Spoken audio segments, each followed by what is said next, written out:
Buenas noches, muchas gracias doctor Jaime Rivera por la invitación, igual doctor Silva. Es un gusto estar aquí con ustedes una vez más, pero todavía más gusto poder compartir este foro con dos personalidades. En primer lugar con el doctor Carrasco, su gran experiencia, su gran trayectoria en el ámbito de lo que estamos hablando. Y en segundo lugar, con alguien joven, a lo mejor con no tanta experiencia, pero es una súper experta en el tema que nos compete. Yo voy a hablar desde el punto de vista de lo que debe ser el internista o de lo que trata de hacer en la cuestión del manejo o de la valoración preoperatoria. Y bueno, quisiera comenzar por comentar que es un proceso en el cual hay una evaluación clínica que debe preceder a todo acto anestésico para realizar un procedimiento quirúrgico y en ocasiones procedimientos no quirúrgicos. Y quiero señalar que aunque en ocasiones no es de esta manera, la mayor parte de las veces esto corresponde exclusivamente al ámbito del anestesiólogo. Sin embargo, habrá situaciones en el que habrá otro médico que puede ser interconsultado y que puede ser el médico internista, puede ser el médico intensivista, puede ser el cirujano o algún otro médico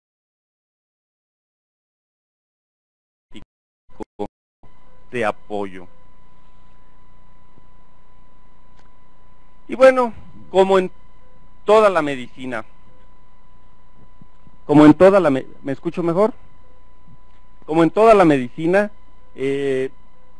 la historia clínica es fundamental, con los antecedentes que en ocasiones pues nos ayudan a tomar algunas decisiones, incluyendo estos como etilismo, tabaquismo o algunas drogadicciones que pueden hacer o no el tomar decisiones en el uso de fármacos que vamos a utilizar en la anestesia. Obviamente también es importante tomar en cuenta algunos antecedentes como alergias que pueden también complicar un manejo anestésico. Y si bien es cierto que muchas veces pasamos por alto situaciones como estas, bien comentó el doctor Carrasco, estamos viviendo una medicina en la que la seguridad es parte muy importante en la atención de nuestros enfermos. Y si estamos hablando de seguridad, no es admisible que puedan sucederse complicaciones potencialmente prevenibles, por ejemplo, aquí en el caso de que utilizáramos fármacos que agravaran las condiciones de nuestro enfermo, tomando en cuenta que pudieron haber sido previstas, ¿no? Entonces, muy importante la historia clínica. Algunos antecedentes pueden hacer tomar decisiones como padecimientos previos, sobre todo enfocándonos a estos tres. La patología cardiovascular, en primer lugar la pongo porque se asocia a mayor riesgo de morbilidad y de mortalidad, pero no se puede quedar atrás la patología respiratoria y en ocasiones algunos padecimientos metabólicos, primordialmente diabetes mellitus, que es un problema de salud pública en nuestro país y en el mundo. Algunas otras que nos deben hacer tomar decisiones, porque si bien es cierto que el enfermo puede tener patología cardiovascular, respiratoria o metabólica, es más importante aún que el padecerlas, cuáles son sus condiciones clínicas. No es lo mismo haber tenido un infarto hace 2 o 3 meses que ser un paciente con cardiopatía isquémica que fue revascularizado hace 5 o 10 años y que no tiene manifestaciones clínicas, de tal manera que el estado funcional de ese padecimiento en el momento actual puede ser más importante que a que lo tenga o que tenga 2 o 3 comorbilidades. En ocasiones, para evaluar estas situaciones es necesario el apoyo de algunos estudios que nos permitan evaluar a nuestro enfermo de una manera más integral y que permita tomar la mejor decisión para realizar nuestro procedimiento si debe retrasarse o si debe hacerse alguna intervención terapéutica para tener en mayor seguridad la atención de nuestro enfermo. Estas situaciones o esta elaboración meticulosa de nuestra historia clínica y de nuestra exploración física va a permitir que en ocasiones detectemos en ocasiones padecimientos o problemas no sospechados que pudieran ser meritorios de una complicación potencialmente prevenible. Si bien es cierto que lo estábamos acostumbrados, a lo mejor algunos de ustedes no, porque muchos son muy jóvenes, pero los que ya tenemos más tiempo estábamos acostumbrados a que un paciente llegaba a un hospital y el enfermo y la familia veían como normal que si había una complicación era parte del padecimiento y no lo veían como algo anormal. En la situación actual esto no es así, y un padecimiento potencialmente prevenible es considerado un error médico que no debemos dejar pasar por alto. Entonces, cada caso debe ser individualizado. Eso de tomar estudios de rutina y hacer baterías de estudio para todos los enfermos o hacer medicina defensiva como se hace en algunos países de primer mundo tratando de evitar demandas tampoco es justificable. La radiografía de tórax, por ejemplo, es aconsejable en pacientes que tienen ASA 1, pero mayores de 65 años, o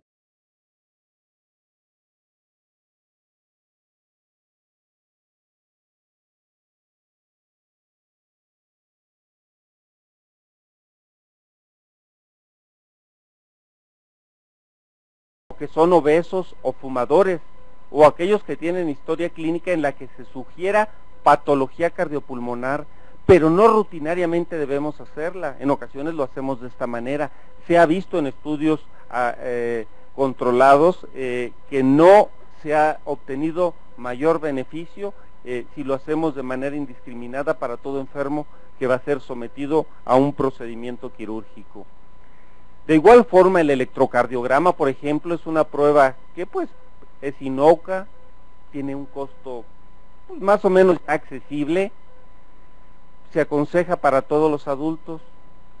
Sin embargo, siempre habrá que tomar en cuenta que el estudio que nos reporten como normal no necesariamente nos va a excluir alguna cardiopatía. Hay algunos padecimientos que pudieran dar un electrocardiograma normal y sin embargo tener patología a este nivel. En relación al hemograma, hay que tomar en cuenta que se debe determinar en mujeres de cualquier edad y en hombres a partir de 65 años. Por lo menos son recomendaciones de la American Heart Association. Y si bien es cierto que nosotros no tenemos nuestras guías mexicanas para tomar esta decisión. Por el momento no existe un estudio que diga que el hematocrito X es el mejor para llevar a cabo una valoración a un estado preoperatorio apropiado. Sin embargo, las recomendaciones sean que por lo menos tenga alrededor de 9. Y lo comento porque en ocasiones dicen no le doy la anestesia o no lo opero porque no tiene 10, 11, 12, 13 o 14 gramos de hemoglobina. Y bueno, el recuento leucocitario en un paciente que se considera sano no se justifica para tomar una decisión en la atención de estos enfermos. La situación bioquímica está indicada en caso de alteraciones metabólicas agudas, es decir, pacientes diabéticos o aquellos que están utilizando diuréticos o esteroides, están desnutridos o tienen edad avanzada. Los exámenes de coagulación solamente en casos de patopatía, neoplasias, desnutrición o cuando van a realizarse técnicas regionales que pueden tener implicaciones o que nos pueden generar complicaciones. Y algunas otras pruebas tendrán que ser específicamente dirigidas en situaciones especiales de patología cardiopulmonar. En esta publicación del American Heart, que son las guías más recientes en relación a evaluación preoperatoria de pacientes sometidos a cirugía no cardíaca, ellos señalan aquí algunos riesgos, pues, por ejemplo, aquí riesgo de de patología o un riesgo de un evento cardíaco en la cirugía vascular, sobre todo cuando se hacen estos procedimientos, un riesgo intermedio, es decir, entre 1 a 5% en estos procedimientos, y un bajo riesgo cuando son procedimientos endoscópicos, procedimientos superficiales, catarata, etcétera, la mayoría de los procedimientos a los que nos vemos de manera cotidiana. Pero quisiera hacer comentario en relación a esto que se señala en esta transparencia.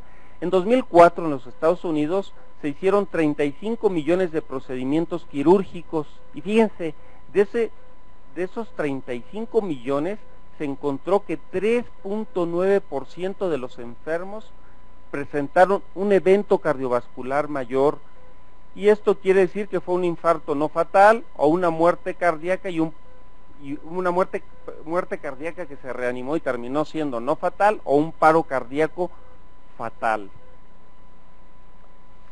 Hay que tomar en cuenta situaciones que pueden agravar la atención de estos enfermos y que nos pueden hacer tomar una decisión a la hora de la intervención o de la valoración de nuestro enfermo.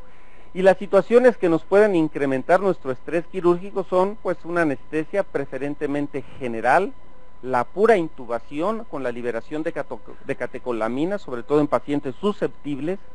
La misma extubación puede ser un momento de complicación, el dolor, el ayuno prolongado, situaciones de hemorragia intensa, padecimientos como trombofilia o la hipotermia. El doctor Carrasco perfectamente señaló la denominada triada letal, hipotermia, acidosis, entre otras cosas.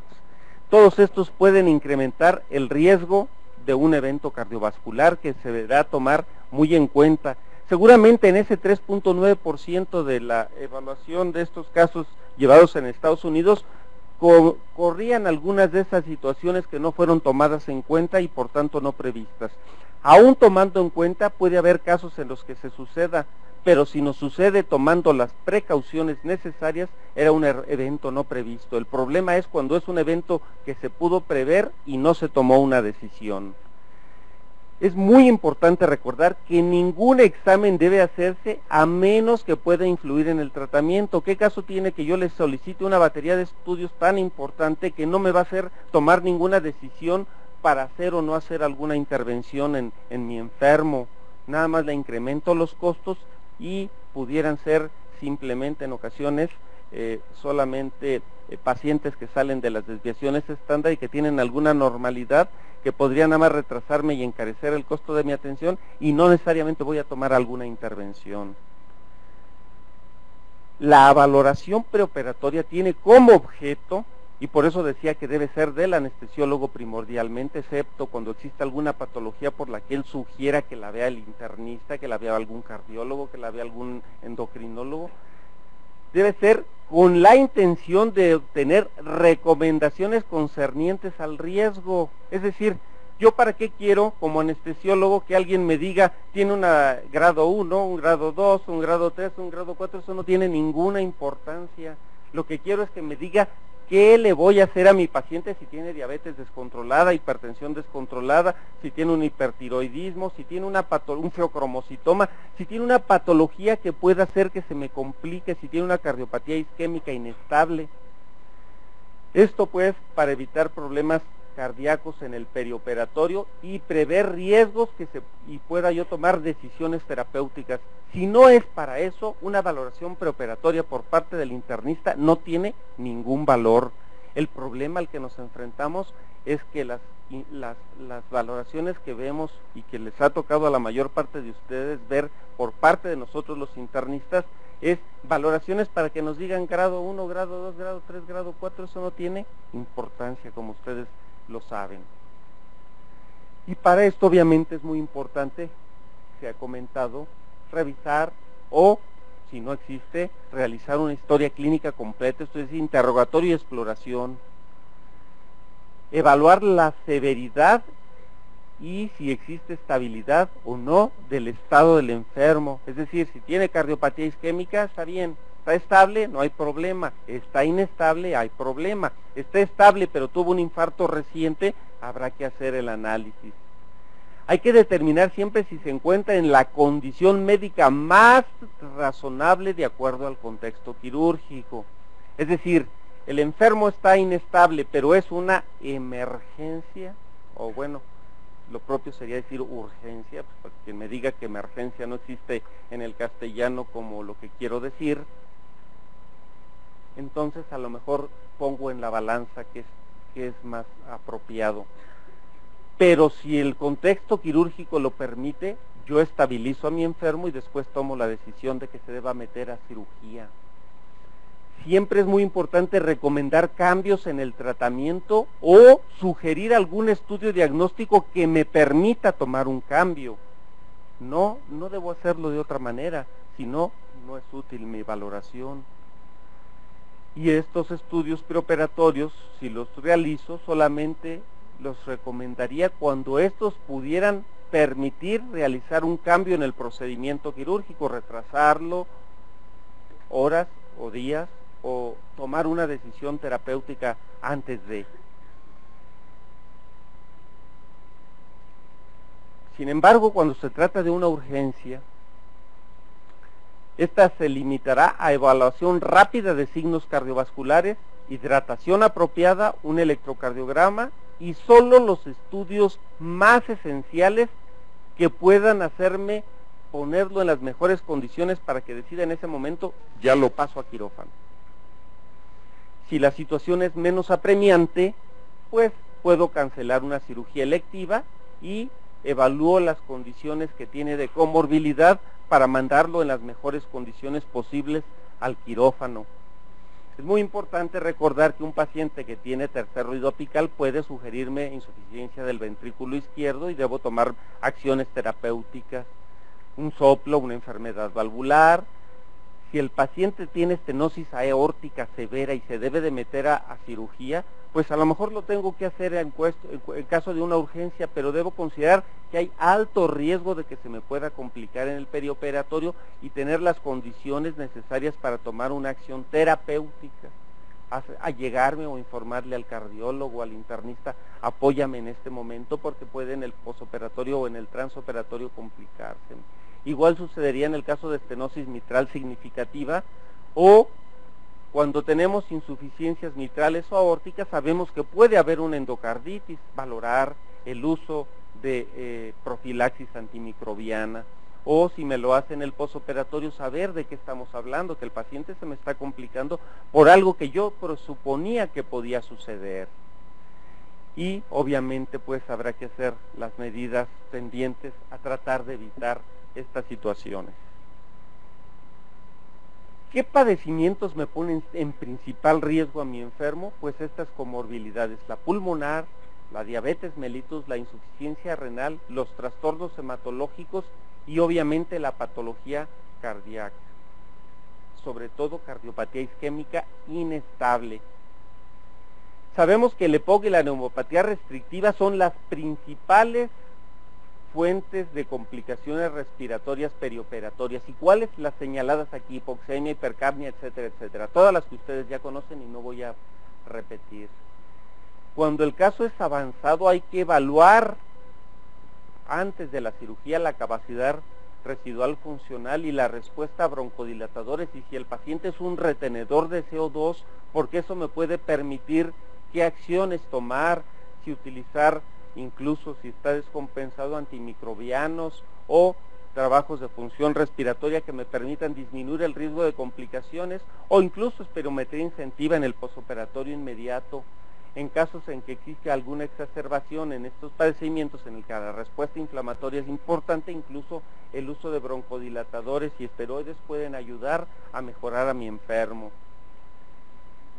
Si el paciente es diabético y diabético de larga evolución, no dejar de tener en mente que la sospecha de enfermedad coronaria, sobre todo silenciosa, puede existir y en ocasiones el que esté diaforético mi enfermo en el trans o en el posoperatorio, no necesariamente es que me bajó la glucosa, pudiera estar ante una situación de un síndrome coronario agudo. Es muy importante el manejo perioperatorio de la glucosa, sobre todo ahora que se habla de que incluso hiperglucemias de cierta cantidad pueden producir una mayor respuesta inflamatoria y aumentar la morbilidad. En pacientes críticos, por ejemplo, se ha visto que glucemias mayores a 150, entre 180 y 200, incrementan morbilidad y mortalidad. Y no olvidar pues que patologías como la hiperazoemia pueden favorecer que en el trans o en el posoperatorio me haga insuficiencia cardíaca y que me dificulte el tratamiento. La anemia me puede aumentar el estrés cardiovascular y favorecer isquemia miocárdica o insuficiencia cardíaca. Y bueno, toda esta serie de situaciones habrá que tomarlas en cuenta porque pueden exacerbar y agravar la patología de mi enfermo. Es muy importante considerar como problemas mayores los señalados aquí: síndrome coronario agudo inestable, hablando cuando un infarto tiene más de 7 días y menos de 30. Esto puede incrementar la morbilidad y la mortalidad transoperatoria y posoperatoria, o el paciente con angina inestable, o el paciente que tiene insuficiencia cardíaca descompensada. Todos los que tienen algunas de estas, si la cirugía no es una urgencia, debemos aplazarla y mejorar las condiciones. No así cuando estamos hablando de estos: angina leve, historia de infarto o alteraciones electrocardiográficas que sugieran infarto antiguo, insuficiencia cardíaca compensada o diabetes estable. Y bueno, las menores que generalmente no nos plantean problema para tomar la decisión quirúrgica, pero sí para estar alertas y tomar decisiones terapéuticas en determinado momento. No me quisiera meter nuevamente con esta escala que ustedes conocen perfectamente para valorar el riesgo cardíaco, la de Goldman, en la cual, pues, si bien es cierto que es bastante utilidad, existen ahora algunas otras y muchas. Pueden utilizar la que ustedes gusten, todas son buenas. Lo importante pues es estar al pendiente de las patologías o de cuando nos están hablando de enfermos de alto riesgo. Las más importantes complicaciones pulmonares, esto es muy importante, siempre van a ser lo más común: atelectasia, neumonía, insuficiencia respiratoria o exacerbaciones de POC, y nuestros ojos deben estar alertas a tratarlas y manejarlas, porque se ha visto que las complicaciones pulmonares, incluso más allá que los cardiovasculares, predicen la mortalidad a largo plazo. Obviamente la cardiovascular es a corto plazo, es en el acto, ¿no? Fíjense, en estas análisis, en este metaanálisis que se revisaron 83 publicaciones en relación a complicaciones pulmonares, se incluyeron 11.851 complicaciones pulmonares de posoperatorio entre 173.500 enfermos. La tasa fue de 3.4% de pacientes complicados, y era en relación a algunas de las cosas que se comentan. Aquí no puse la referencia, pero es una publicación, no recuerdo si de marzo o de abril del American College of Physicians, que se publicó en el Annals of Internal Medicine, en el que, fíjense, los factores de riesgo más importantes para que desarrollen complicación pulmonar. Fíjense, la edad entre 50 y 59, 1.5 veces más riesgo; entre 60 y 69, 2.28, entre 70 y 79, 3.9, y pacientes de 80 o más años, 5.6. Y fue los factores de riesgo más importantes: la edad, el ASA de 2 o más, 4.87, insuficiencia cardíaca, 2.93, radiografía anormal de tórax, 4.8, EPOC, 2.36, y dependencia, o sea, un paciente que tiene incapacidad funcional parcial, 1.65, si este es total, 2.51. Fíjense, la medicina basada en evidencia está muy de boga. Bueno, hablando de ello precisamente, los factores, fíjense, con un nivel de evidencia A, la edad avanzada fue el factor de riesgo más importante, después la clase de ASA de 2 o más, y la insuficiencia cardíaca. Y en relación a los procedimientos de más riesgo: reparación de un aneurisma aórtico con nivel de evidencia A, 6.9 veces más; cirugía torácica, 4.24, abdominal 3, cirugía abdominal alta, 2.9, y neurocirugía, 2.53. Algunas otras ya con un poquito menor de riesgo, pero lo sigue existiendo. La American College recomienda evaluar la presencia de un EPOC de analizar un paciente con EPOC o que tenga más de 60 años o que tenga ASA de 2 o más o insuficiencia cardíaca. Especial atención porque estos se complican. Aquel que tenga una cirugía prolongada, hablando al que tenga 3 horas de cirugía o más, o una cirugía abdominal o torácica o neurocirugía, o cuando se hace de cabeza y cuello, vascular, reparación de aorta, de urgencia y de anestesia general, sobre todo relacionadas con esto. Ya se había señalado que la albúmina es un indicador de riesgo de complicaciones pulmonares muy importantes. Siempre es recomendable en pacientes para prevenirlas, respiraciones profundas en el postoperatorio, espirometría incentiva y uso selectivo de sonda nasogástrica, sobre todo cuando exista distensión abdominal sintomática o intolerancia gástrica y vómito. Para terminar y darle tiempo a la doctora, que creo que ya me pasé un poquitito, es muy importante un buen interrogatorio y exploración integral, la evaluación apropiada de la comorbilidad. No hay que hacer estudios de más, solamente los necesarios.